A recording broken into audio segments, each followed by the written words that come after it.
Dans cet extrait, Dieudonné nous parle d'un Antillais à qui on a cassé sa voiture. Le tout sur un ton humoristique, bon visionnage et gros respect à Dieudonné. Je vais me retourner vers un autre de mes personnages qui, lui aussi, a énormément de mal à pardonner. Il s'appelle, Patrick. Patrick, tout à fait. Vous avez du mal, Patrick, à pardonner votre frère. Vous venez des Antilles, pourtant, un endroit où il fait beau, il fait chaud, mais voilà, où le pardon est difficile à atteindre. Votre frère, donc, vous a emprunté votre véhicule, je crois, c'était un week-end. Vous allez nous raconter, il y aura eu cet accrochage. Comment ça s'est passé?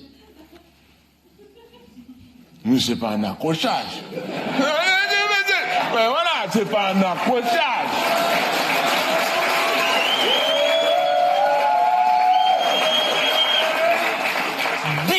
Tonneaux, j'appelle pas ça un accrochage. Il m'a rendu une sculpture, un IPN, j'ai dit, mais ouais, une BMW, attention, M3, modèle 2021, peu importe. Une voiture, ou quatre, flambant neuve. Une voiture extraordinaire que j'avais personnalisée moi-même. Voilà. C'est une voiture Zouklov, c'est une voiture, comment expliquer, ouais, dans le Nord, vous connaissez, une voiture faute la Rosette, c'est vraiment... comment expliquer ça?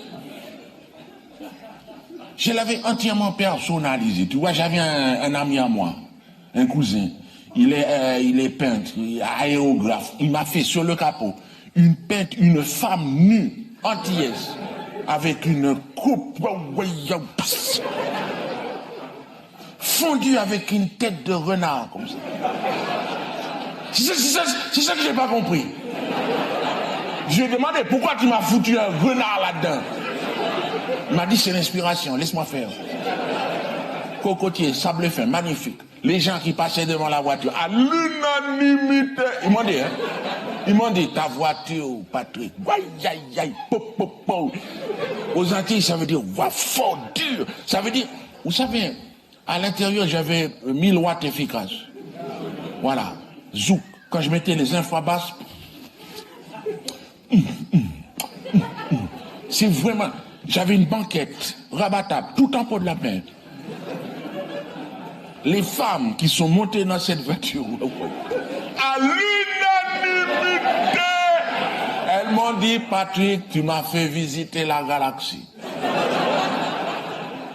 C'était mon outil de travail. Enfin, c'était un aspirateur. J'ai frotté. Vous savez,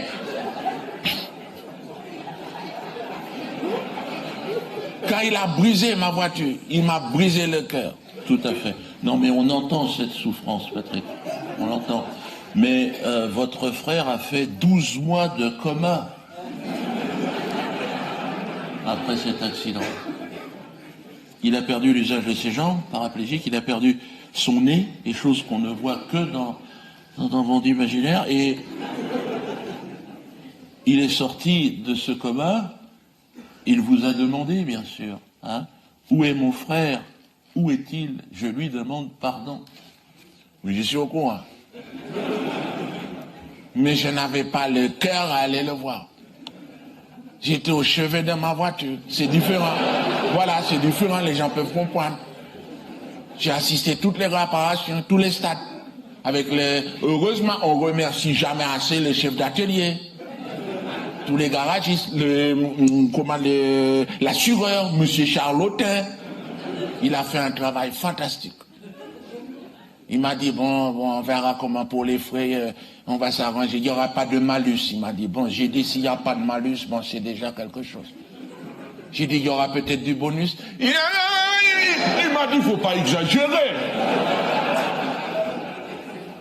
Mais je peux comprendre. Mais quand on m'a dit que mon frère, il est pas réparable, le pauvre, il est dans un petit chariot, là, avec les joysticks, là, c'est même pas 2 km/h.